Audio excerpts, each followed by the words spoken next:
Today we're going to talk about abandoned, which is one that I also have a huge personal story around and I'm going to share with you today.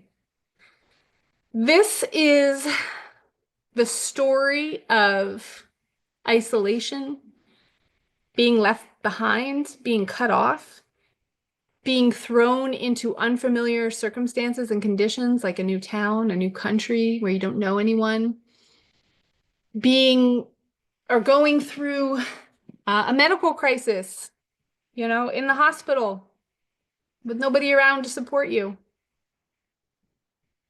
Safety feels completely out of reach. There's nothing familiar to hold on and to ground you. And so who knows what organ is affected by this perception that I have been abandoned, I am isolated, and my very existence is threatened. It affects something called the kidney collecting tubules, which are the little ducts that regulate the water balance in your body. And water carries things like electrolytes and nutrients, things that you need for survival. So imagine that you were like a fish out of water, isolated in the middle of a desert, no water to be seen anywhere. What would your body do? Your brain would signal to these ducts to retain water, to hold on to fluid in all your cells, because you wouldn't know when you would get to drink again. And what happens when you're holding on to water? You get puffy, you swell, you put on weight. If you have multiple of these conflicts, it's even deeper than that. It doesn't only affect your biology, now it's affecting your psychology. And it's telling you, don't move. Stay right here until help comes, until you're rescued. Hoard any resources that you have, especially water, food. Stay hypervigilant. Like you are in a state of threat. So what is an example of a day-to-day situation where you might face this? Well, after my mom died 10 years ago, I had been living in her town to care for her, and I didn't really have connections there, so I didn't want to stay. And I was dating my now husband out here in California, and I was like, it made the most sense to move to the West Coast. So I packed up, moved 3,000 miles away from home, thinking that this fresh start would help me heal. And instead, I completely shut down. Now I was grieving the loss of my mom, but I didn't have any familiarity or family around me. The stress of trying to date and decide about whether or not we were going to get married threw me into a flare-up of ulcerative colitis. I was in the hospital not once, not twice, but 3 times, taken by multiple ambulances to the emergency room where the doctors were panicking because they thought I was going to have a stroke. My blood pressure was dangerously high. I was retaining water. I look back now and it makes so much sense. My body was trying to protect me. I developed severe health anxiety and agoraphobia. I didn't want to leave my house, right? Stay here until help arrives. Hoard your resources. I was hoarding food. I was hoarding water. I was hoarding medications. Oh, that's what I was going to say, this was the time I didn't realize that my adrenals were shutting down, because I was also suffering an adrenal cortex wrong path conflict, being like, why did I move out here? I never should have moved out here, which was terrifying. Like, I knew how to deal with ulcerative colitis, but I'd never dealt with adrenal insufficiency or Addison's disease before. They were like, you need to take these steroids 3 times a day or you'll die. So I'm hoarding medications because I'm like, oh my gosh, if I ever run out of medication, I'll die. I remember even in the hospital when I was bedridden and couldn't walk, the nurse was trying to take away my food tray and I was like pulling it back from her. And I was like, no, I need my food, right? I was afraid I was going to run out of food. I was hoarding. If you know any individuals in your life that have hoarding in their home or agoraphobia, they don't want to leave their home, they have multiple of these severe kidney collecting tubule constellation conflicts. They are in the illness identity archetype of being abandoned in some way or isolated, or like their existence is threatened. Who here has suffered debilitating health anxiety or agoraphobia, not wanting to leave the house or not feeling safe in your own body?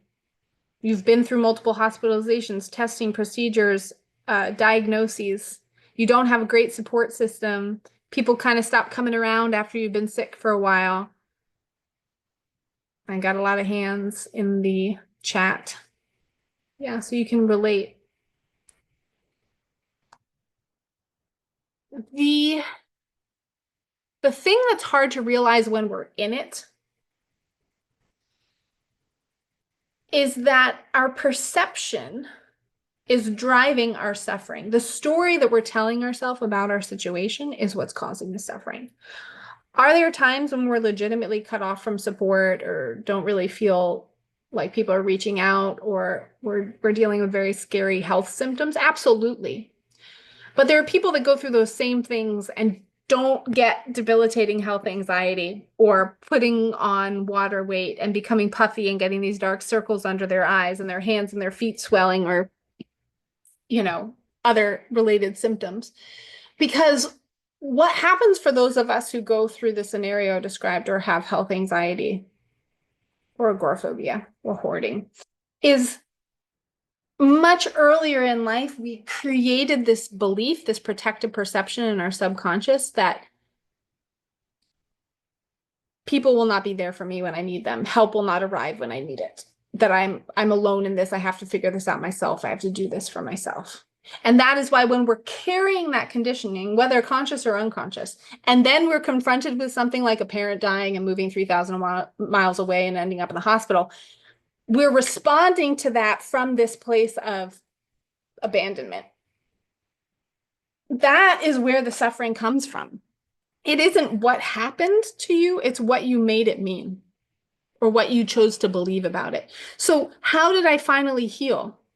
I had to start telling myself a different story about who I was.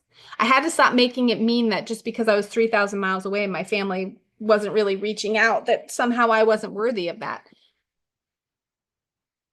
Over time, I built new connections in this new community that I lived in. I built a new sense of family. I surrounded myself with people where and when I could. And then I just gritted my teeth through the moments when I was alone and isolated. I remember my first day being home alone when it was like everybody who had been trying to help me in some way was like, we got to go back to work. You're on your own today. I just laid in bed and I just watched the clock until 5 p.m. and I knew someone would be home. So it's not all pretty and perfect. But what I'm saying is I had to stop living in this identity and this energy of abandonment, and I had to move into the identity and energy of connection. This is why community is so important, especially when we have health anxiety or this kind of existential medical crisis. This is why I promote our community, because immediately when you start feeling other humans that can relate to your story, they're going through something similar, or they understand what you're going through, it starts to shift this identity of abandonment. I didn't understand it at the time.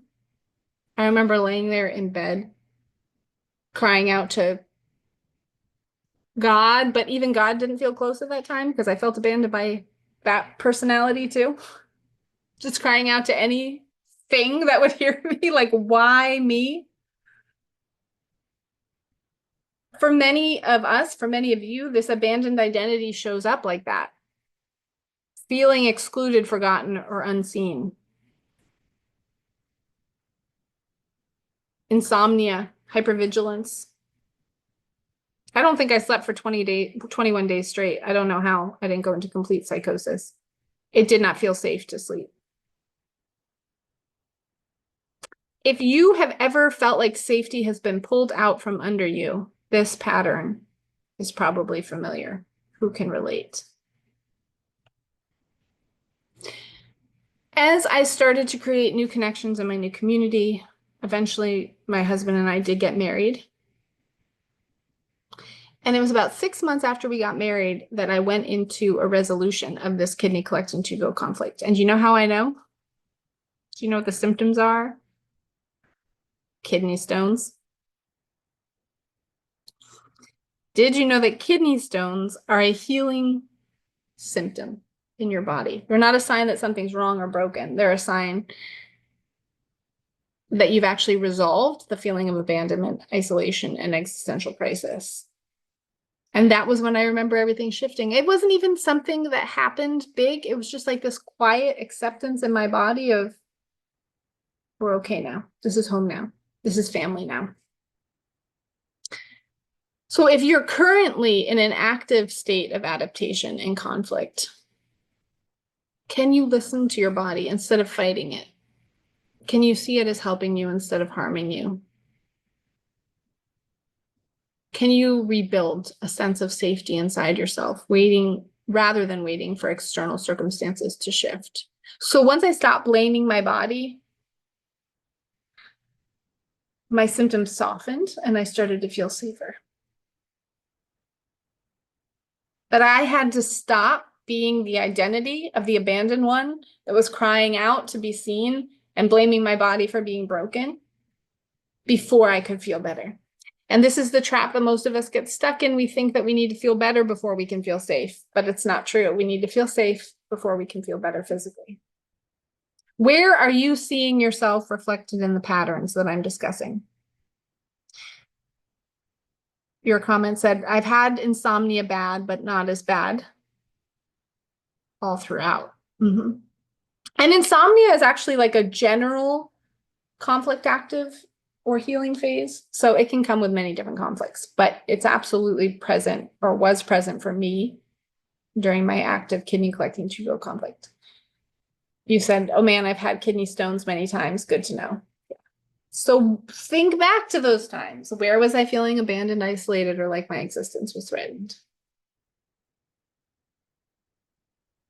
If you want to dig deeper into this pattern, if you want to learn how to resolve it, how to start creating that connection with community and that sense of safety within your body, in whatever circumstances you find yourself, living alone, being in the hospital, dealing with uncomfortable symptoms, but you're alive, that is what our program is for. And I'm really excited because we now have it more accessible, where you get access to community, connection, the chat with other members, and occasional live trainings like this one, as well as pre-recorded lessons, videos, tools, meditations, etc., that all target this specific abandonment conflict, the abandoned illness identity, and also all the other 15 that I'm going to be talking about in this web series.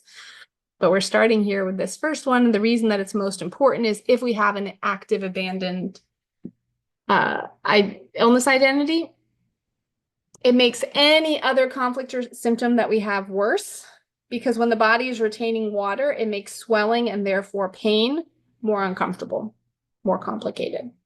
So it's really key to have the sense of connection with community, connection to self, safety within, as the first step on any healing journey.